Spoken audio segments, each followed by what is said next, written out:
ঈশ্বরের কত রূপ হতে পারে বিভিন্ন আচার্য বলে গেছেন। রামানুজ আচার্যকে আমরা দেখি, তিনি বলছেন ঈশ্বর কি রূপ? ঈশ্বর আসলে নারায়ণ বিষ্ণু।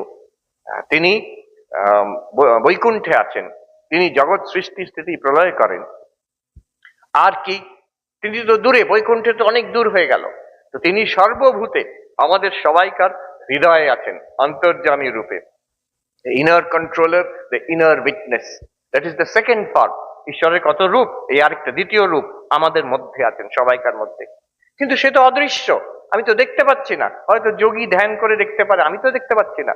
তাই জন্য তৃতীয় অবতার রূপে আসেন ঈশ্বর। তিনি মানুষের মধ্যে অবতার রূপে, রাম কৃষ্ণ ইত্যাদি অবতার রূপে আসেন প্রত্যক্ষ, in the field of human affairs, intervening in history, যাকে ইউ ক্যানট ডিনাই। অবতার আসেন, আর শুধু একবার নয়, বারবার আসেন, আর অনন্ত অবতার হতে পারেন, আর হবেও।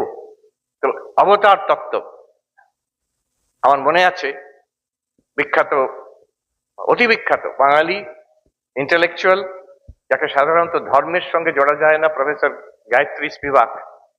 তো তিনি একদিন আমাকে বলেছিলেন যে উনি যখন কলম্বিয়া ইউনিভার্সিটি আমেরিকায় যান পড়াশোনা করতে, ইয়াং মেয়ে, উনি ওখানে বেদান্ত সোসাইটি, তখনকার দিনে 60-এর দশকে স্বামী পবিত্রানন্দজি ছিলেন, উনি প্রায় যেতেন পবিত্রানন্দজির কাছে। একদিন পবিত্রানন্দজিকে উনি গিয়ে বলেছিলেন, দেখুন মহারাজ, আমার ওই ঠাকুর টুকুরা বিশ্বাস নেই। পবিত্রানন্দজি বিরক্ত না হয়ে, গায়ত্রী দিয়ে আমাকে বলছেন, বিরক্ত না হয়ে বলছেন, কি আর করবি, এই নে আম খা। আম ছেড়ে দিলেন, তারপরে বললেন, দেখ এরপর থেকে অধ্যয়নই তোর তপস্যা। বলছেন গায়ত্রী বলছেন, তারপর থেকে আমি কিন্তু এটা আমার সাধনার রূপে মেনে নিয়েছি। আমার পড়াশোনা আর পড়ানো, টিচিং অ্যান্ড লার্নিং, আমি সেটা কলম্বিয়া ইউনিভার্সিটিতে করি, প্যারিসে করি, কিংবা পশ্চিমবঙ্গে প্রত্যন্ত গ্রামে যে বালিকাদের শিক্ষার জন্য করি, everywhere I take it as my spiritual practice. এই ঘটনাটা তিনি বলেছিলেন, আমি অন্য জায়গায় বলেওছি, আজকে বলছি। কিন্তু এই যেভাবে বললাম, উনি আবার আমাকে চিঠি লিখলেন, কেউ দেখিয়েছে যে মহারাজ আপনার এই ঘটনাটা বলেছেন। উনি আমার গায়ত্রী দিয়ে আমাকে চিঠি লিখলেন, ইমেল করলেন যে এটা আপনি ঠিক বলেননি। আমি কখনোই পবিত্রানন্দজিকে বলিনি যে আমার ঠাকুরে বিশ্বাস নেই, আমি ওনাকে বললাম আমার ভগবানে বিশ্বাস চলে গেছে, ঠাকুরে বিশ্বাস আছে আমার। এটা হচ্ছে যে টিপিক্যাল স্পিভাকিয়ান টার্ন। আমরা ভাববো, আচ্ছা ঠাকুরে বিশ্বাস হলে ভগবানে বিশ্বাস কি করে না হয়? যে মানুষটা ভগবান বলেই পাগল, তার ভগবান কত বলছেন, ভগবান বই আমি কিচ্ছু জানি না, ঈশ্বর বই আমি কিচ্ছু জানি না, ঠাকুর বলছেন, মায়েরই বলছি, কি করে তাতে বিশ্বাস হতে পারে, ঈশ্বরে বিশ্বাস না হয়? এটা যদি আমরা ভাবি, এটা ভাববার মতন। উনি ব্যাখ্যা করবেন না এটা, কিন্তু উনি ঈশ্বরে বিশ্বাস নেই, কিন্তু ঠাকুরে আমার বিশ্বাস আছে। পরে আমি দেখলাম স্বামীজি বলছেন এই কথা, বলছেন তোমাদের ঈশ্বর তো কল্পনার ব্যাপার, রিয়েল গডস আর দিস অবতার, যে রাম কৃষ্ণ জিসাস, রামকৃষ্ণ চৈতন্য, এই যে যারা প্রত্যক্ষ মানব ইতিহাসে এসেছেন, তোমাদের সামনে দাঁড়িয়ে নজির দেখিয়ে গেছেন, এই হচ্ছে প্রত্যক্ষ ভগবান। অন্য যে আমরা শিব নারায়ণ দেবী, সেটা কচিত কেউ মিস্টিক, তাদের দর্শন হয়েছে, তারা যেভাবে আমাদের বুঝিয়েছেন সেটা আমরা কল্পনা, আর্ট, তারপরে কবিতা, গান, ভাব, এইসব দিয়ে ধরার চেষ্টা করেছি মাত্র। কিন্তু এরা তো ইতিহাসে এসছেন, আর ঠাকুরের কথা বলবার কি আছে, তার তো ছবি আছে এখানে। This is real. আমরা যেভাবে প্রমাণ চাই, এই আমার দেখতে হবে, তাকে দেখবো আমরা, তার সঙ্গে কথা বলবো আমরা, তাকে আমরা ভালোবাসবো, তার সঙ্গে জীবন কাটাবো, এইরকম একজন প্রত্যক্ষ ভগবান চাই। ও বৈকুণ্ঠে গোলকে আছে কে জানে বাবু, হৃদয়ের মধ্যে লুকিয়ে আছে, কোনো হার্ট সার্জন আজ অব্দি খুঁজে পায়নি। কিন্তু এই স্বামী বিবেকানন্দ বলছেন these are the real god. আরো ব্যাখ্যা করছেন কেন, বলছেন যে আমাদের যে কল্পনার জগতে যে আমরা ঈশ্বরকে ধরার চেষ্টা করেছি বিভিন্ন রূপে, তার লিমিটেশন কিন্তু আমাদের কল্পনা। বাট হি সেজ দি অবতার অলওয়েজ সারপ্রাইজ আস। আমরা যতটা ভাবছি তার থেকে আরো বড়, যত আমরা ভাবি ঠাকুরকে আরো বড়। জেসি বোস ইনস্টিটিউট, তার ওখানে ডাইরেক্টর বলছিলেন, একটা ঘটনা আছে, জেসি বোস তিনি টেবিলের ওপরে ফুল ছড়াচ্ছেন, ঠাকুরের উপাসনা হচ্ছে। তা ওনার যিনি কাজের লোক ছিল জিজ্ঞেস করছেন, বাবু আপনি শ্রীরামকৃষ্ণের আপনি এত শ্রদ্ধা করেন, তার ছবি রাখছেন না? তখন উনি ভেবে ভেবে ওখানে একটা সলিলোকির মতন, I am trying to find his limits. তাকে কিভাবে ধরবো? তার সে তো আনলিমিটেড, যত ভাবছি তার bigger and bigger then that. তো সে অর্থে গায়ত্রী দিয়ে ভুল বলেননি। মানে স্বামীজির দিক থেকেও যদি ব্যাখ্যা করি, যে ঠাকুরে আমার বিশ্বাস আছে, যদিও ঈশ্বরে বিশ্বাস না করি আমি। সো রামানুজাচার্য বলছেন ঈশ্বর তিনি বৈকুণ্ঠে আছেন নারায়ণ রূপে, বিষ্ণু রূপে, তিনি সবাইকার হৃদয়ের মধ্যে আছেন অন্তর্যামী রূপে। আরেক রূপ হচ্ছে তিনি অবতার হয়ে আসেন আরো কাছে। বলছেন বিশেষ অবতার একটা হয়েছিল, সেটা উনি বলছেন রাসলীলাতে প্রত্যেক গোপীর জন্য আলাদাভাবে কৃষ্ণ, নিজের তার যতজন গোপী ততজন কৃষ্ণ এইভাবে। তাও হয়, খুব সুন্দর কথা আছে। আমি জগদীশ বোসের কথা বললাম, আমার মনে পড়ে গেল যে ডিভনশায়ার ইংল্যান্ডে, সেই আটলান্টিক ওশনের ধারে ছোট্ট ছোট্ট গ্রাম, সেখানে চার্চ, সিস্টার নিবেদিতার বাবার চার্চ। উনি ছোট মেয়ে তখন ছিলেন ওখানে, তারপর তো লন্ডনে এলেন, তারপর তো এখানে চলে এলেন। তো সেই বাবার চার্চ, সেখানে ওদের ফ্যামিলি ক্রিপ্ট আছে, যেখানে ওদের বাবা মা তারপরে ভাইরা, তাদের অস্থি রাখা আছে, তাদের তাদের বাড়ি সেখানে। সিস্টার নিবেদিতার তো শরীর যায় এখানে দার্জিলিং এ। জগদীশ বাবু উনি সিস্টার নিবেদিতার অস্থি নিয়ে ইংল্যান্ডে গিয়ে সেই তখনকার দিনে সেই গ্রামে গিয়ে ওনার বাবার চার্চে ওখানে গিয়ে ওই ফ্যামিলি ক্রিপ্টের মধ্যে কিছু রেখে এসেছিলেন। আর সেখানে লেখা আছে, ফেডেড, প্রায় মুছে গেছে, আমি দেখেছি, হিয়ার লাইজ মার্গারেট নোবেল ব্র্যাকেটে সিস্টার নিবেদিতা অফ রামকৃষ্ণ বিবেকানন্দ। এই যে খুব সুন্দর। সেখানে আমরা সিস্টার নিবেদিতার একটা স্ট্যাচু বসালাম। আর ওখানকার যে এখানকার সরকারের উদ্যোগে আর আমাদের আশ্রম যেটা ইংল্যান্ড আছে তাদের উদ্যোগে, আর ওখানকার গ্রামের লোকেরা, তারা জানতোই না, তারা এসে জড়ো হয়েছে সেখানে। তারা বলছে এই গ্রামের একটি মেয়ে ভারতবর্ষে গিয়ে এত কাজ করেছে, উই ফিল ভেরি প্রাউড। তারাও যোগদান দিল সেখানে। কিন্তু আমি এই জন্য বলছি, এই যে ভাষাটা দেখুন, নিবেদিতা অফ রামকৃষ্ণ বিবেকানন্দ। উনি নিজেকে সবসময় লিখতেন নিবেদিতা অফ রামকৃষ্ণ বিবেকানন্দ। একটা কারণ হচ্ছে ক্রিশ্চিয়ান সেন্ট ছিলেন টেরেসা, টেরেসা অফ অ্যাভিলা। তার একবার তার দর্শন হয়েছে। তিনি একবার হঠাৎ রাত্রিরে দেখছেন এক উজ্জ্বল পুরুষের মূর্তি। তিনি কিছু কিছু বলার আগে, উনি অবভিয়াসলি দিব্য মূর্তি একটি, তিনি কিছু বলার আগে সেই পুরুষ তাকে জিজ্ঞেস করছেন, হু আর ইউ? তখন এই সঙ্গে উনি সবসময় বলতেন যে I am Teresa of Jesus. তো সঙ্গে সঙ্গে বলে পড়লেন I am Teresa of Jesus. তখন সেই উজ্জ্বল মূর্তি সেই জবাব, তাকে উনি জিজ্ঞেস করছেন, টেরিজা জিজ্ঞেস করছেন আপনি কে? সঙ্গে সঙ্গে জবাব, I am Jesus of Teresa.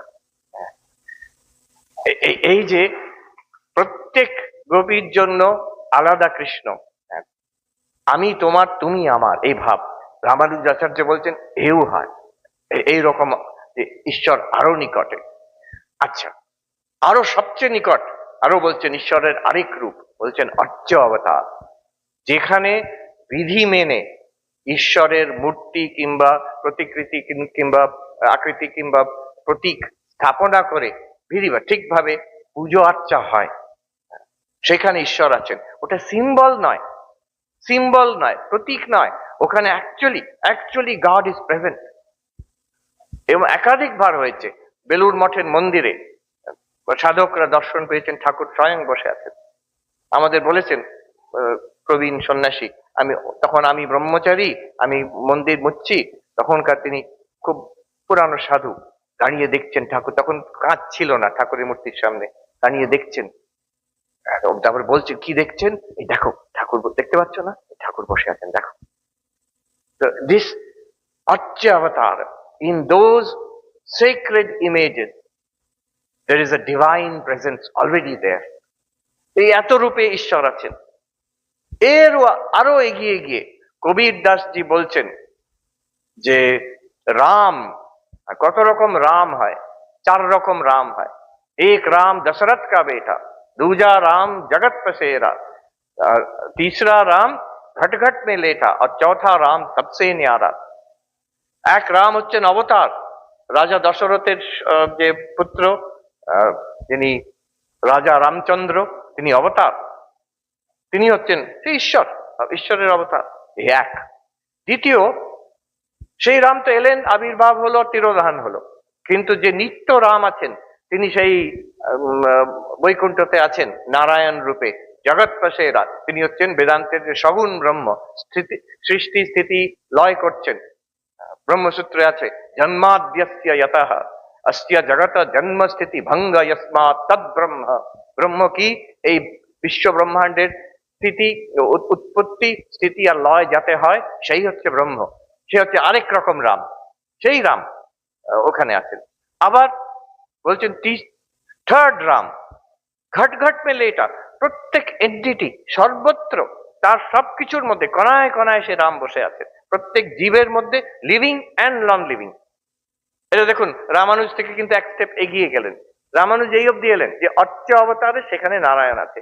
এখন কবির দাস বলছেন সবাইকার মধ্যে রাম আছেন। আবার চতুর্থ বলছেন চৌথা রাম সবসে নিয়ারা, এ সবের পারে, time beyond time space and causation, যে নির্গুণ নিরাকার ব্রহ্ম, 4 রকম রাম হয়। আমরা দেখি বেদান্ত এক কথায় বলতে গেলে তত্ত্বমসি, তুমিই সেই। একটু যদি বিচার করে দেখি আমরা তত্ত্বমসি, আমরা ঈশ্বরের বহু রূপের বিষয়টা ধারণা করতে পারবো। কিছু কিছু ধর্ম আছে সেটা তৎপ্রধান, আর কিছু কিছু ধর্ম আছে যেগুলো ত্বম প্রধান। স্পিরিচুয়ালিটি দু রকমের হয়, একটা ঈশ্বর কেন্দ্রিক, I am searching for god, এই সবের পেছনে কি আছে, ঈশ্বর কেন্দ্রিক। কারা এরকম? যারা ঈশ্বর কেন্দ্রিক ধর্ম, যেমন হিন্দুইজমে অনেক ঈশ্বর কেন্দ্রিক ধর্ম আছে, মানে অনেক ঈশ্বর কেন্দ্রিক সম্প্রদায় আছে, শৈব, শাক্ত, গণপত্য, বৈষ্ণব, এরা হচ্ছে সব ঈশ্বর কেন্দ্রিক। ঈশ্বর কি? শিব।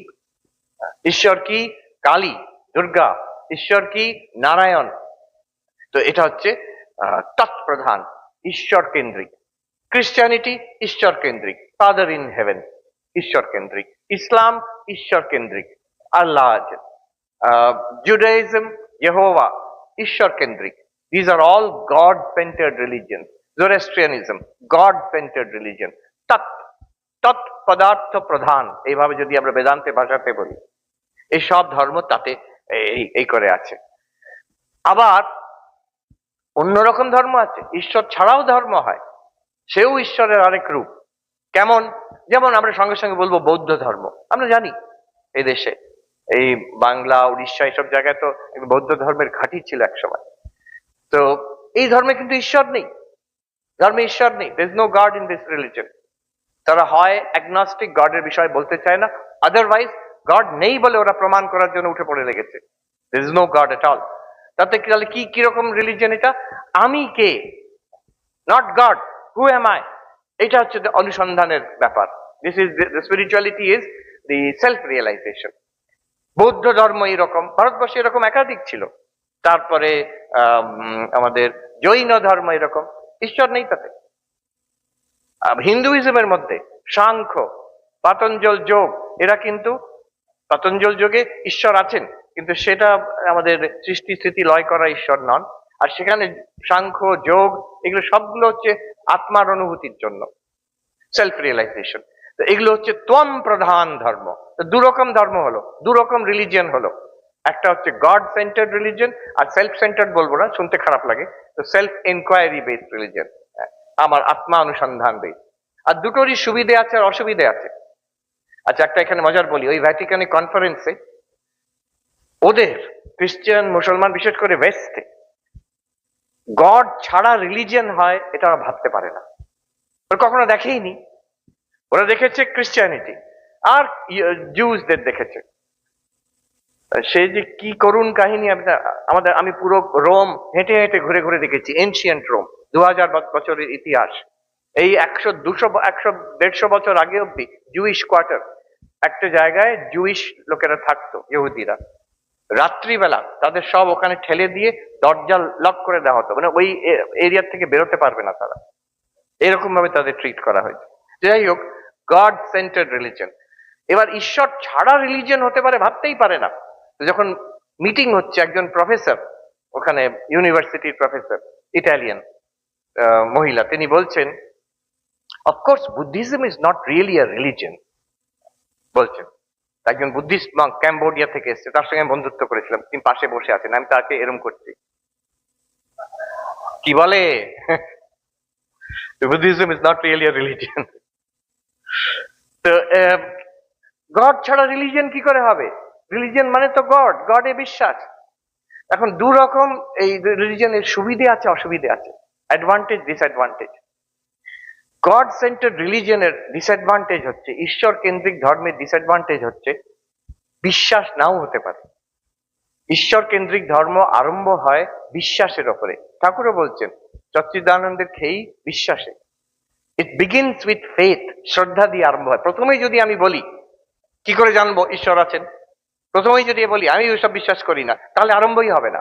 আরম্ভ কিন্তু করতে হবে শ্রদ্ধা দিয়ে, বিশ্বাস দিয়ে। মহাপুরুষেরা বলেছেন, আমাদের ধর্ম বলে, ধর্মগ্রন্থ বলে, অতএব ঈশ্বর আছেন। তার জন্য সাপোর্টিং আর্গুমেন্টও দেওয়া যেতে পারে।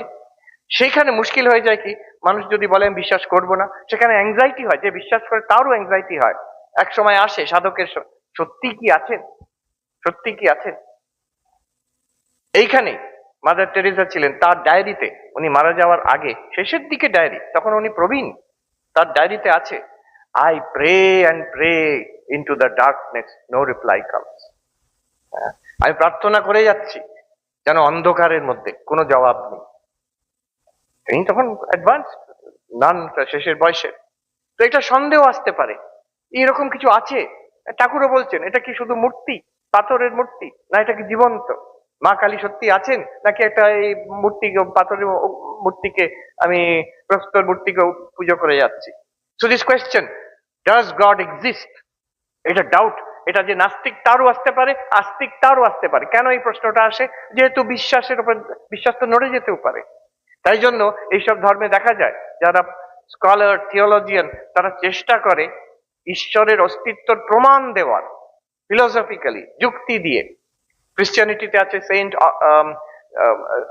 যে টমাস অ্যাকুইনাসের 5 রকম প্রমাণ, proof from first cause, proof from the ontological proof, এরকম প্রুফ ফ্রম ডিজাইন, 5 রকমের প্রুফ আছে জগৎ ঈশ্বর আছেন বলে। প্রুফগুলো খুব সুবিধের নয়, পড়লে দেখবেন কারোরই ঠিক কনভিন্সড হবে না। যদি আপনার ঈশ্বরে বিশ্বাস থাকে আর ভালো লাগবে পড়ে, আর বিশ্বাস যদি না থাকে প্রুফগুলো পড়ে মনে হবে এতে কোনো কিছু প্রমাণ হয় না। ঠিক তেমনি আমাদেরও আছে। উদয়নাচার্য, ম্রকাণ্ড নৈয়ায়িক পণ্ডিত, তিনি বৌদ্ধদের সঙ্গে, বৌদ্ধরা বলছে ঈশ্বর নেই আর আমরা বলছি ঈশ্বর আছে, এই নিয়ে তর্ক, 1000 বছরের তর্ক, 1000 ইয়ার্স। আত্মা আছে কি নেই, আমরা বলছি আছে, তারা বলছে নেই। ঈশ্বর আছেন কি নেই, আমরা বলছি আছে, তারা বলছে নেই। এবার তর্ক চলছে। আমার মনে আছে হার্ভার্ড ইউনিভার্সিটিতে একজন প্রফেসরের ক্লাস আমি করতে যাব, আমার যিনি অ্যাডভাইজার বললেন যে তুমি ভেবে দেখো। ওই প্রফেসর ইজ ফর্মিডেবল, মানে ভীষণ ডেন্স, ওরা প্রচন্ড কঠিন ওনার লেখা। তুমি পড়েছো? হ্যাঁ, ওনার বই একটা আছে, আমি পড়ার চেষ্টা করেছি, পুরো শেষ করতে পারিনি, এত কঠিন বই। বইয়ের নামটা শুনুন, বইয়ের নাম হচ্ছে against the Hindu god, professor Parimal Patil. Against the Hindu god, সেটা কি? বৌদ্ধ দার্শনিকদের যে যুক্তি, ঈশ্বরের বিরুদ্ধ যে যুক্তি, সবগুলো সেটার উপরে বইটা লিখেছেন। কঠিন বই, এগেইনস্ট দ্য হিন্দু গড। প্রায় 800-900 বছরের যুক্তি একসঙ্গে তিনি করেছেন। সেই উদয়নাচার্য 9খানা, একটা প্রমাণ নয়, 9খানা প্রমাণ দিয়েছেন ঈশ্বর আছেন বলে। তার যেটা কি ন্যায় কুসুমাঞ্জলিতে, আত্মতত্ত্ব বিবেক আর ন্যায় কুসুমাঞ্জলি, এখনো পাঠ্য, পোস্ট গ্রাজুয়েট পড়ানো হয়। সেই তিনি একবার কথা আছে, জগন্নাথ পুরীতে গেছেন উদয়নাচার্য, আর তখন ভোগ নিবেদন হচ্ছে, তো জগন্নাথ পুরীর দরজা বন্ধ। তখন উদয়নাচার্য বিরক্তি, একটু মজা করি আর বিরক্তিতে বলছেন, যখন বৌদ্ধরা আক্রমণ করে তুমি আমার স্মরণে এসে গেল, আমাকে বাঁচাও, প্রমাণ করো যে আমি আছি, আর এখন আমি দর্শন করতে এসেছি, তুমি দরজা বন্ধ করে দিলে। তো যুক্তি দিয়ে প্রমাণ করতে হয়, কেন? সন্দেহ হয়, আছেন তো। আচ্ছা, উল্টো দিকে কিন্তু এই সমস্যাটা নেই। যারা আত্মানুসন্ধান, তম পদার্থ প্রধান যে দর্শন, যে ধর্ম, আমি আছে, এটা কারোর সন্দেহ নেই। এ তো ডেকার্ট বলেছিলেন, কজিটো ergo sum, that my own existence, আমার নিজের অস্তিত্ব একমাত্র জিনিস যেটা বিষয় আই এম টোটালি সার্টেন। কারোর কোনোদিন সন্দেহ হয়নি যে যে আমি আছি কিনা। কেউ কেউ বলে আচ্ছা আমি, তাহলে বেদান্ত বলছে আমি নেই, এটা মূর্খের কথা। এই যে এটাকে বলে বদাতো ব্যাঘাত, বললেই নিজেকে কন্ট্রাডিক্ট করে দাও। যেমন আমি যদি বলি আমি কথা বলতে পারি না, এটা বলছি আমি, হয়ে গেল প্রমাণিত হয়ে উল্টো কন্ট্রাডিকশন, বদাতো ব্যাঘাত বলে এটাকে। আমি নেই কেউ বলতে পারে না, বললেই তো হয়ে গেল যে তুমি আছো বলে। নিজের অস্তিত্বর কোনো সন্দেহ নেই। অতএব কেউ 5টা proof, 5 proofs of the existence of my self, 9 proofs of the existence of my self কেউ দেয় না। কিন্তু সমস্যা সেখানে যে আমার অস্তিত্ব অ্যাবসলিউটলি সার্টেন, তো তাতে হলোটা কি? সেই অস্তিত্বটাই তো সমস্যা। আমার financial problem, relationship problem, wifi নেই সেটা একটা বড় প্রবলেম। সত্যি আমেরিকায় আমি দেখেছি হোমলেস পার্সন, সে এক জায়গায় বিরাট বড় চকচকে মল, সেখানে বাইরে পড়ে আছে রাস্তাতে। ওখানে কেন বসে আছে? বলছে ওখানে ওয়াইফাইটা ভালো ধরে, ওই মলটার ওয়াইফাইটা ভালো ধরে। হ্যাঁ, তার টাকা নেই, তার বাড়ি নেই, তার খাবার ঠিক নেই, সে কিন্তু ওয়াইফাইটা চায়। আমার অনেক রকম সমস্যা, আমি আছি কিন্তু আমার আমার অস্তিত্ব অনেক সমস্যায় আমি জর্জরিত, অনেক সমস্যায় জর্জরিত। আর ঈশ্বর, তার কোনো সমস্যা নেই, তিনি সর্বজ্ঞ, সর্বশক্তিমান, সর্বব্যাপী, অমনিসিয়েন্ট, অমনিপোটেন্ট, অমনিপ্রেজেন্ট। একটাই সমস্যা শুধু, আছেন কিনা সন্দেহ আছে। এটা দেখুন এবার অদ্বৈত বেদান্ত কি করে। তত্ত্বমসি, অদ্বৈত বেদান্ত বলছে ঈশ্বরের অনন্ত, তিনি অনন্ত, অমনিপ্রেজেন্ট, অমনিসিয়েন্ট, অমনিপোটেন্ট, কিন্তু তার অস্তিত্ব সন্দিগ্ধ। আমাদের অস্তিত্ব অসন্দিগ্ধ, no doubt about it, we exist, কিন্তু আমরা সসীম, আমরা অতি লিমিটেড, আমরা সমস্যায় জর্জরিত। What Advaita Vedanta does is it brings them together. তত্ত্বমসি বলতে কি বোঝাচ্ছে? তোমার অসন্দিগ্ধ এক্সিস্টেন্স আর ঈশ্বরের যে অনন্ত এক্সিস্টেন্স, এই দুটোকে এক করে দিল ইন অ্যান ইনফিনিট, ইনডুবিটেবল, ইররেফিউটেবল এক্সিস্টেন্স। যে অদ্বৈত বেদান্ত তত্ত্ব বুঝেছে দেখবে দপ করে জ্বলে উঠবে, ও এই ব্যাপার, কি দারুণ ব্যাপার। যে জিনিসটা অ্যাবসলিউটলি শিওর, সেই জিনিসটাই আবার ইনফিনিট দেখাতে চাইছে। এটা হচ্ছে গভীরতম দার্শনিক আলোচনা তত্ত্বমসি, আমার নয়, ওই উত্তরাখণ্ডের সাধুদের তাদের থেকে দাঁড় করা। So this is the idea of the deepest possible idea of ঈশ্বর ইন হিন্দুইজম। আজকেই আমাদের আলোচনা হচ্ছিল এখানে জিরো গ্যালারি একটা সুন্দর আছে, সুযোগ পেলে কখনো দেখবেন। সেখানে শূন্যের ইতিহাস, ম্যাথামেটিক্স এ জিরো, ভারতবর্ষের যে ইতিহাস, সেখানে শূন্যের আবিষ্কার, সুন্দর গ্যালারি আছে। সেখানে এক জায়গায় সংস্কৃত শূন্য শব্দের ব্যুৎপত্তি দেওয়া আছে, যেটা আমি কখনো লক্ষ্য করিনি। সুই ধাতুর থেকে, সুই ধাতুর মানে to expand, to swell, to expand. শূন্য হচ্ছে তার আসল মানে হচ্ছে সেইটা। আমি ভাবলাম আচ্ছা, যেখান থেকে ব্রহ্ম হয়েছে তার মানে বৃহ ধাতু, সেটা হচ্ছে টু এক্সপ্যান্ড, টু সোয়েল। তার মানে ব্রহ্ম যে ব্যুৎপত্তিগত ভাবে ব্রহ্ম যে অর্থ আর শূন্য যে অর্থ সমান অর্থ, টেকনিক্যালি স্পিকিং, মানে গ্রামাটিক্যালি স্পিকিং, এটিমোলজিক্যালি স্পিকিং। আর মহারাজ আমাকে বললেন সেটা যে মহায়ান, বজ্রায়ান তান্ত্রিক টেক্সটে আছে যে এই শূন্য আর এই যে এদের ব্রহ্ম একই, মানে দুদিক থেকে এসে একই জায়গায় পৌঁছচ্ছে। তার মানে যে আমাদের অনেক শব্দ আছে, ব্রহ্ম, পূর্ণ, অনন্ত, বিষ্ণু, সবই অনন্তের বাচক, আর তার সঙ্গে জুড়ে গেল শূন্য। আর হবে না কেন? আমি দেখছি জগন্নাথ পুরীতে গিয়ে দেখছি তাদের ইতিহাসে, আমাকে এক জায়গায় বলা হলো একটু জগন্নাথ কালচার নিয়ে বলার জন্য, উড়িয়া কালচার আর জগন্নাথ কালচার নিয়ে বলতে। তখন আমি একটু গবেষণা করলাম, তাতে দেখছি কি প্রাচীনতম ইতিহাস, যে দারু ব্রহ্মের কথা বৈদিক যুগ থেকে চলে আসছে। আর এই মন্দির তো অন্তত 1000+ ইয়ার্স এই যে এখন মন্দির আছে, তাতে কারা আসেনি? হ্যাঁ, আমি জানতাম শঙ্করাচার্য তো তার সঙ্গে সম্পৃক্ত, শঙ্করাচার্য এসছেন, রামানুজাচার্য এসছেন, নিম্বার্কাচার্য এসছেন, বল্লভাচার্য এসছেন, চৈতন্য মহাপ্রভু এসেছেন। চৈতন্য মহাপ্রভু 24 বছর ছিলেন, শেষ অব্দি ছিলেন ওখানে। তার মানে দার্শনিক দিক থেকে দেখতে গেলে অদ্বৈত বেদান্ত, বিশিষ্টাদ্বৈত বেদান্ত, মধ্যাচার্য এসছেন, দ্বৈত বেদান্ত, মধ্য সম্প্রদায়ের অন্যরাও এসছেন ওখানে, দ্বৈত বেদান্ত, শুদ্ধাদ্বৈত বেদান্ত, দ্বৈতাদ্বৈত বেদান্ত, অচিন্ত ভেদাভেদ, সব সম্প্রদায় ওই জগন্নাথ পুরী দিয়ে হয়ে গেছে। গুরু নানক এসেছেন, কবির দাস এসেছেন, রামানন্দ এসেছেন, তাদের সম্প্রদায়ের মন্দির, আশ্রম সেখানে স্থাপনা করেছেন। অনেকে এসেছেন, তাদের একটা অন্য মতলব ছিল যে আমাদের ট্র্যাডিশনে অদ্বৈত কি বিশিষ্ট অদ্বৈত পঞ্চরাত্র ট্র্যাডিশনে এই জগন্নাথ, এটা হচ্ছে হিন্দুইজমের ঘাঁটি একটা, এটাকে আমাদের ট্র্যাডিশনে অ্যাবজর্ব করে নেবো। প্রত্যেকে এসেছেন, আর হয়েছে কি জগন্নাথ তাদের অ্যাবজর্ব করে নিয়েছে। জগন্নাথ যেমন কি তেমন বসে আছেন, আরো সমৃদ্ধ হয়ে উঠেছে, আরো উদ্ভাসিত হয়ে উঠেছে। জগন্নাথের মধ্যে অদ্বৈত, দ্বৈত, বিশিষ্টাদ্বৈত, দ্বৈতাদ্বৈত, অচিন্ত ভেদাভেদ, সব, all are the glories of Jagannath. অনন্ত রূপে তিনি ওখানে। শুধু তাই নয়, এখন দেখা যাচ্ছে যে উড়িষ্যার ওই জায়গা হচ্ছে একসময় খুব প্রাচীন বৌদ্ধ এবং জৈন সম্প্রদায়দের ওদের একটা প্রধান কেন্দ্র ছিল। স্বামী ব্রহ্মানন্দ কি করে জানলেন জানি না, উনি বলছেন এই জায়গায় ভুবনেশ্বরে, এই জায়গায় 101 কালে হাজার হাজার বৌদ্ধ সন্ন্যাসী ধ্যান করে নির্বাণ লাভ করেছেন। আর আমরা তখন ছোটবেলায় দেখতাম সে ধৌলগিরি আছে, উদয়গিরি, খণ্ডগিরি, কিন্তু এখন আরো আবিষ্কার হচ্ছে। রত্নগিরি, ললিতগিরি, সেগুলোকে এক্সক্যাভেট করে দেখা যাচ্ছে ভেতরে রীতিমতো ইউনিভার্সিটি তার মধ্যে আছে, গুফার পর গুফার পর গুফা তার মধ্যে রাখা আছে। তো আহ, ওই জগন্নাথ কালচারের মধ্যে বৌদ্ধদের শূন্যবাদ ঢুকেছে, যেটা একেবারে যেন অপোজিট মনে হচ্ছে হিন্দুইজমের। যারা বলছে ঈশ্বর নেই, যারা বলছে যে শূন্যই হচ্ছে আলটিমেট রিয়ালিটি, সেখানে জগন্নাথের মন্ত্রের মধ্যে শূন্য পুরুষ বলা হচ্ছে তাকে। মানে বুদ্ধিস্ট কালচার, জৈন কালচারেরও ছাপ আছে সেখানে। তার মানে আমাদের ঈশ্বরের যে কনসেপশন এত ব্রড, এত vast, that it includes every possible সম্প্রদায় of Hinduism, আর তার বহির্ভূত আমাদের বুদ্ধিস্ট, মহায়ান বুদ্ধিস্ট, অন্তত মহায়ান বুদ্ধিস্ট, জৈন, তাদের ভাবও আমরা গ্রহণ করছি।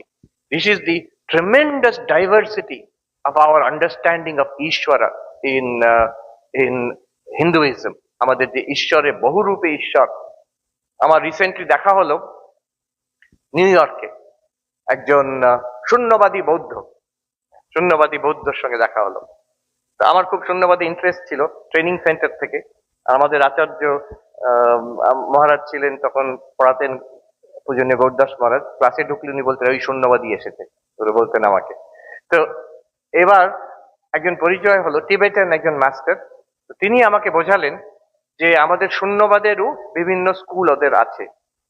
5 রকম শূন্যও আবার জিরো, সেও 5 রকমের হয়। তো একটা বলছেন যে থেরাবাদের যে ধারণা শূন্য, সেটা একটা শূন্যতা আছে। আরেকটা বলছেন যে বিজ্ঞানবাদ, যোগাচার বিজ্ঞানবাদের ধারণা শূন্য, সেটা একটা শূন্যবাদ আছে। তারপরে বলছেন মধ্যমক শূন্যবাদের ধারণা শূন্য, তার আবার 2 রকম আছে টিবেটান বুদ্ধিজমে, তাকে প্রাসঙ্গিক আর স্বতন্ত্রিকা শূন্যবাদ বলে। এবং বলছেন একটি পঞ্চম টাইপের শূন্যবাদ আছে, তো সেটাকে ওখানে বলে ওরা সেন্টং স্কুল কিংবা জোনাং স্কুল। তাদের যদি আপনি টেক্সট পড়েন অবাক হয়ে যাবেন। বলছেন শূন্য মানে কি? এক অনন্ত চৈতন্য, সেই হচ্ছে শূন্য। একেবারে হিন্দুদের ব্রহ্মের সঙ্গে মিলে যাচ্ছে। টিবেটান মাস্টার উনি বলছেন ঠিকই, একই জিনিস। আমার একজন টিবেটান মাস্টারের সঙ্গে দেখা হয়েছিল হার্ভার্ড ইউনিভার্সিটির বাইরে। সেখানে আমি ওখানে পড়ছি টিবেটান বুদ্ধিজম, ক্লাসে যখন ঢুকেছি প্রফেসর বললেন, স্বামী কিপ ইউর অদ্বৈত আউটসাইড দ্য ডোর। আপনি এখানে শূন্যবাদ পড়তে এসছেন, অদ্বৈত দরজার বাইরে রাখুন। ক্লাসের বাইরে যখন হেঁটে যাচ্ছি, একজন টিবেটান, তার নাম লামা মিকমার, তিনি ওখানে টিবেটান বুদ্ধিজম পড়ান, তার সঙ্গে রাস্তায় দেখা, ঠিক ওই ইউনিভার্সিটির বাইরে। তিনি জিজ্ঞেস করছেন what are you doing here. আমি বললাম আপনাদেরই দর্শন পড়ছি আমি। তারপরে বললেন you are a Vedantic monk. Yes. Oh it is the same. উনি বলছেন আপনাদের আছে 5 verses on wisdom, on enlightenment. আমি বললাম কি Manisha Panchakam? Yes, I use that. উনি ওটা শঙ্করাচার্যের মনীষা পঞ্চকম ব্যবহার করছেন শূন্যবাদ পড়াতে।